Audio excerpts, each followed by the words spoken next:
બાંડિયા બેલી જે જગ્યા છે તે ફોરેસ્ટ વિસ્તારમાં આવેલી છે અને બહુ કુદરતી નજારો છે ત્યાં જોવા જેવી જગ્યા છે. બાંડિયા બેલી જાતા વચ્ચે તરણેતર મહાદેવ મંદિર પણ આવશે, અમે એ પણ આપણને બતાવીશું, તો અમારા બ્લોગમાં છેક સુધી બન્યા રહે. તો હા મિત્રો, અમે છે ને હળવદથી નીકળી ગયા છીએ અને બાંડિયા બેલી આશરે હળવદથી છે ને 60 કિલોમીટર દૂર છે અને રસ્તામાં વચ્ચે વચ્ચે છે ને તરણેતરનું મંદિર બી આવવાનું છે, જે મહાદેવનું મંદિર છે તે ખૂબ એટલે ખૂબ પ્રખ્યાત છે અને વર્ષમાં એકવાર ત્યાં છે ને કોઈક બહુ મોટો મેળો બી ભરાય છે. તો આખા ગુજરાતનો પ્રખ્યાત મેળો બી ભરાય છે, તો અમે તમને રસ્તામાં એ બી તમને બતાડશું, એ મંદિરના બી દર્શન કરાવશું અને બાંડિયા બેલીના બી દર્શન કરાવશું. તો અમારા વિડીયોમાં એન્ડ લગી બન્યા રહ્યો. વિડીયોને લાઈક કરો, શેર કરો અને સબસ્ક્રાઇબ કરો મારી ચેનલને. તો મિત્રો આપ જોઈ રહ્યા છો કે અમે રસ્તામાં છીએ. એકદમ મસ્ત વાતાવરણ છે, વેધર એટલે બહુ જ સારું છે, કેમ કે કાલે જ હજુ છે ને વરસાદ પડ્યો છે, તો વેધર એટલે બહુ જ સારું ખુશનુમા વેધર છે એકદમ, એમ તમે જોઈ શકો છો. તો આપણે પહોંચી ગયા છીએ દિગડિયા. તો ત્યાં દિગડિયા તમને ખ્યાલ જ હશે કે શક્તિમાનું મંદિર બહુ મોટું છે ને પ્રખ્યાત મંદિર છે. તો અત્યારે તો પોસિબલ નહીં થાય, પણ રિટર્નમાં છે ને અમે તમને અવશ્ય દર્શન કરાવશું. અને આમ જોઈ શકો છો રસ્તો કેટલો મસ્ત જોરદાર છે.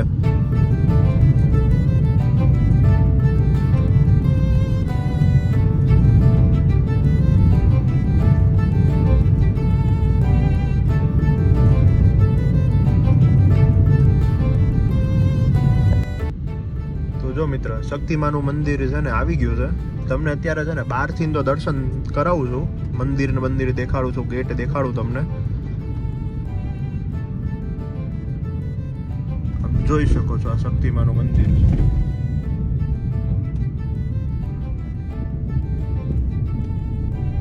રિટર્નમાં અમે તમને અવશ્ય દર્શન કરાવશું શક્તિમાના.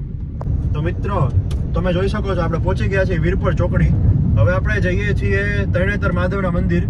અહીંયાથી 14 કિલોમીટર જ દૂર છે, તો 14 કિલોમીટરમાં અમે તમને તરણેતર મંદિરના દર્શન. મિત્રો આપ જોઈ શકો છો કે આપણે તરણેતર મહાદેવના મંદિરે પહોંચવા આવ્યા છીએ, તરણેતર ગામમાં પહોંચી ગયા છીએ. તો અમે તમને બતાડશું કે તરણેતર મહાદેવના મંદિરે ક્યાંથી જવાય છે, શું છે.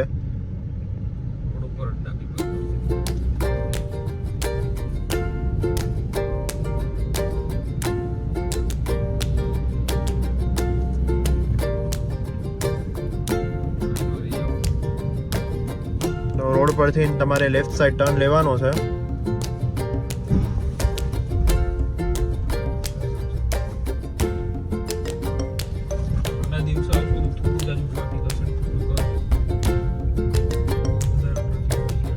જો મિત્રો આપણે પહોંચી ગયા છીએ તરણેતર મહાદેવના મંદિરે.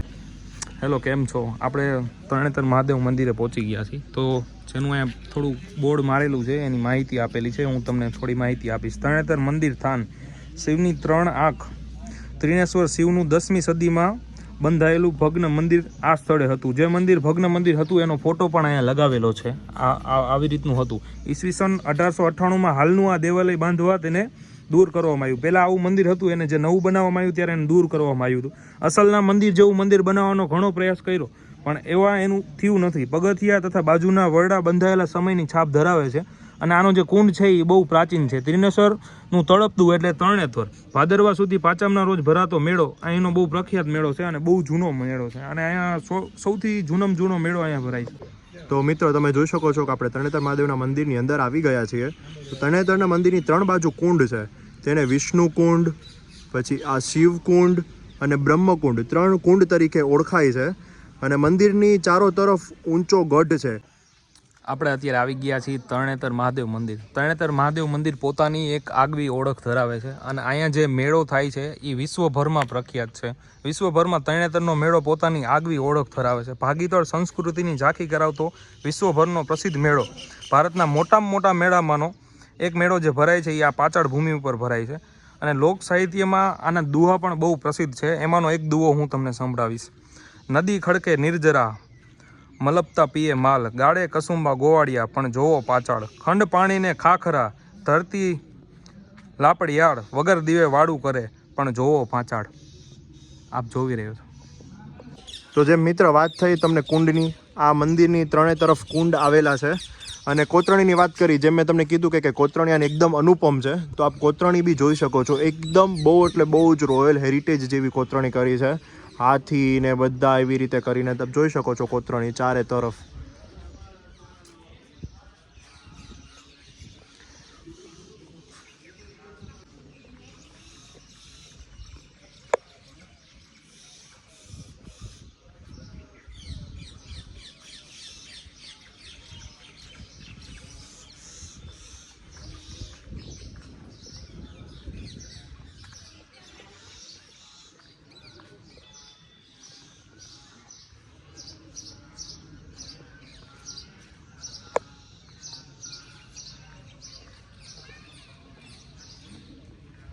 તો આપણે મંદિરના મુખ્ય દ્વાર પર પહોંચી ગયા છીએ. તો તમને અંદર જઈને અમે મંદિરના દર્શન કરાવીશું.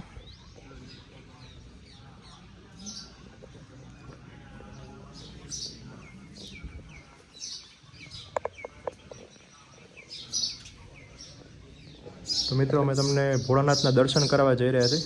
અહીંયા સિસ્ટમ બહુ સારી છે. આપણે અહીંયા સ્વિચ દાબીને એટલે ભોળાનાથને સીધું પાણી ચડી જાય છે. આપ જોઈ શકો છો, સીધો જળાભિષેક થાય છે ભોળાનાથને. એકદમ શાંતિવાળી જગ્યા છે, ચારે કોર આપ જોઈ શકો છો, અને કોતરણી કામ બી બહુ જ સારું છે. તો મિત્રો આપણે મંદિરના પૂજારી છે, આપણે એમની સાથે થોડીક વાતચીત કરી અને મંદિરની માહિતી વિશે થોડીક આપણે ચર્ચા કરી. તો જય મહાદેવ દાદા. તો થોડીક મંદિર વિશે તમને માહિતી જે બી હોય થોડીક તમે વિડીયોમાં આપો. અર્જુને મસ્જિદ કર્યો હતો ને, દ્રૌપદી સાહેબ અહીં રચાણો. હા. અને આ ત્રિનેત્ર કે ત્રિનેત્ર મહાદેવ નામ છે. હા. ત્રિનેત્ર મહાદેવ નામ કેવું વિષ્ણુ ભગવાનનું નિયમ હતું, 1 પણ 8 કમર ચડાવવાનું. હા. એમાં 1 કમર અલગ કરી નાખ્યું. પછી ઋષિ મુનિને પૂછ્યું કે આનું શું કરવું. પછી ઋષિ મુનિએ કીધું કે આપણી જમણી આંખ રહી ને, હા, આ એ કમર સમાન દાદા જમણી આંખ ચડી. પછી નામ પડ્યું ત્રિનેત્ર મહાદેવ. સમજી ગયો દાદા. જય ભોળાનાથ. જય ભોળાનાથ. જય ભોળાનાથ. તો જો મિત્રો હવે આપણે છે ને ત્રણેતર મહાદેવના મંદિરેથી નીકળી ગયા છીએ અને હવે આપણે જઈ રહ્યા છીએ બાંડિયા બેલી. તો હવે રસ્તામાં આવું કંઈક આવતું રહેશે, એમ તમને બતાવતા રહેશું. તો અમારા વિડીયોમાં એન્ડ સુધી જોડ્યા રહો. અમારી ચેનલને લાઇક કરો, શેર કરો અને સબસ્ક્રાઈબ કરો. તો આપ જોઈ શકો છો અમે ઓન ધ વે છીએ અત્યારે. તો મિત્ર આપ જોઈ શકો છો રસ્તામાં જતા વરસાદના છાંટા ચાલુ થઈ ગયા છે. તો ત્યાં પહોંચતા ત્યાં તો જંગલ વિસ્તાર છે, ત્યાં પહોંચતા તો બહુ જ મજા આવશે. આવું વાતાવરણ હશે ને તો તમને બી જોવાની બહુ મજા આવશે. તો જો મિત્રો આપણે પહોંચી ગયા છીએ. ઇફ તમે થાન સાઈડથી આવતા હોય તો ત્યાંથી તમારે લેફ્ટ સાઈડ લેવાનું છે. ત્યાં મેલડીમાનું મંદિર આવશે, ત્યાંથી તમારે લેફ્ટ સાઈડ લેવાનું છે ને એટલે આવી જશે. રસ્તામાં જતા મારા મિત્રને થોડીક ભૂખ લાગી ગઈ છે, તો સિંગ ભજીયાનું કટક બટક કરે છે. આમ જુઓ તમે, કોઈને આપતોય નથી. આપ જોઈ શકો છો. હવે બસ થોડીક જ વારમાં આપણે છે ને બાંડિયા બેલી પહોંચી જશું. અહીંયાથી અંદાજે છે ને 1.5 થી 2 કિલોમીટર જેવું છે બાંડિયા બેલી. તમને ત્યાં જઈને બતાવીએ. તો મિત્રો આપ જોઈ શકો છો આપણે પુલ ચડી ગયા છીએ. બાંડિયા બેલી પહેલાં આવે છે. અહીંયા જો ચિત્તાનું આપણને મારેલું બી છે, ચારે ઓર ચિત્તાથી સાવધાન એવી રીતે. હવે આપણે જઈ રહ્યા છીએ અંદર બાંડિયા બેલી તરફ. આપ જોઈ શકો છો એકદમ જંગલ વિસ્તાર ચાલુ થઈ જ ગયો છે. હવે જોઈ શકો છો.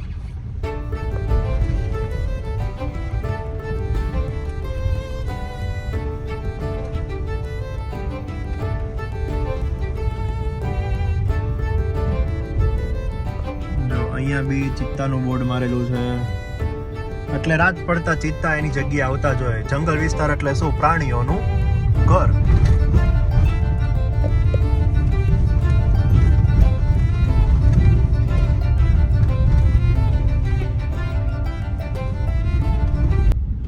તો જો મિત્રો આપણે એકદમ જંગલ વિસ્તારમાં જઈ રહ્યા છીએ અને વેધર તો તમે જોઈ શકો છો એકદમ જોરદાર છે, ગ્રીનરી વાળું. અને રસ્તો બી તમે જુઓ એકદમ આમ એડવેન્ચર વાળો રસ્તો છે. આજુબાજુના લોકોને ખબર છે બાંડિયા બેલી શું છે, કેવી જગ્યા છે, પણ બીજા કોઈને ખબર નથી. એટલે આપને લોકોને જણાવવા માટે અમે તમને બતાડવા જઈ રહ્યા છીએ બાંડિયા બેલી. આપ જોઈ શકો છો આપણે એન્ટર થઈ ગયા છીએ. મોર બીજો દેખાય છે ત્યાં. જો મોર તમને દેખાણો હોય તો દાદા આપણું સ્વાગત કરવા માટે સામે આવી ગયા છે. આપ જોઈ શકો છો આપણે પહોંચી ગયા છીએ બાંડિયા બેલી જંગલ વિસ્તારમાં.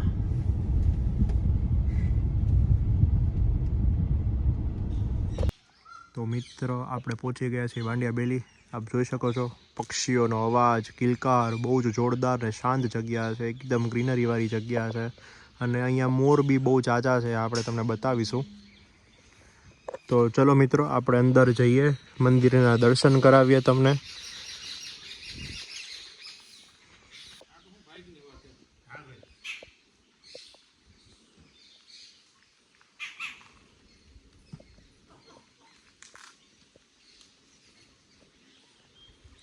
તો મિત્રો આપ જોઈ શકો છો એક બાજુ મહાદેવનું મંદિર છે અને એક બાજુ બાંડિયા બેલી દાદાનું મંદિર છે. આપ જોઈ શકો છો જે આપણે દર્શન કરવા આવ્યા છીએ છેક આગેથી આપણે દર્શન કરવા માટે.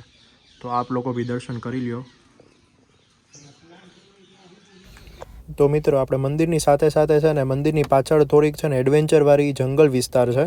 અત્યારે તો કેવું કે તડકાના કારણે બહુ હર્યુંભર્યું નથી, પણ ચોમાસામાં વરસાદના કારણે એકદમ લીલોતરી આવી જાય છે ચારેકોર, તો તમને જોવાની બી મજા આવશે. આ તો અમે તમને સાથે સાથે દેખાડીએ છીએ કેમ કે ત્યાંના લોકલ આપણને મળી ગયા હતા ને, તો એ કે તમને જોવાની મજા આવશે એટલે આપણે એક્સપ્લોર કરવા નીકળી ગયા છીએ. આપ જોઈ શકો છો. તો સાથે સાથે છે ને આ મંદિરમાં સેવા કરતા બાપુએ આપણને એક બુક ગિફ્ટમાં આપી છે. તે બુકમાં છે ને ઉલ્લેખ કર્યો છે કે કયા કયા પ્રાણીઓ વસવાટ છે, તો એ હું તમને એન્ડમાં બુક બતાડું છું. જે મિત્રો મેં તમને વાત કરી કે આપણને બાપુએ બુક ગિફ્ટમાં આપી છે, તે બુક આ છે જેનું નામ છે વાઇલ્ડ લાઈફ ઓફ પાંચાલ. જે લેખક એના છે ડૉક્ટર ચાપરાજ. એ ડૉક્ટરની સાથે સાથે છે ને વાઇલ્ડ લાઈફ ફોટોગ્રાફર પણ છે અને બહુ જાજુ એક્સપર્ટ લેવલનું ફોટોગ્રાફી કરે છે વાઇલ્ડ લાઈફને. એ ડૉક્ટર ચાપરાજને છે ને બહુ જ જાજો શોખ છે. તો આપ જોઈ શકો છો અંદર સિંહ છે, ચિત્તા છે, તો ખુદ એમને જ છે ને ફોટોગ્રાફી કરેલી છે. આ ડૉક્ટર ચાપરાજ છે. એમને બહુ એટલે બહુ જ જાજી મહેનત કરી છે લોકો સુધી પહોંચાડવા માટે કે અહીંયા કયા કયા પ્રાણી વસવાટ કરે છે. તો આપ જોઈ શકો છો. તો આવા નવા વિડીયો જોવા માટે અમારી ચેનલને લાઇક, શેર અને સબસ્ક્રાઈબ કરવાનું ભૂલતા નહીં. Thank you so much for the watching. By.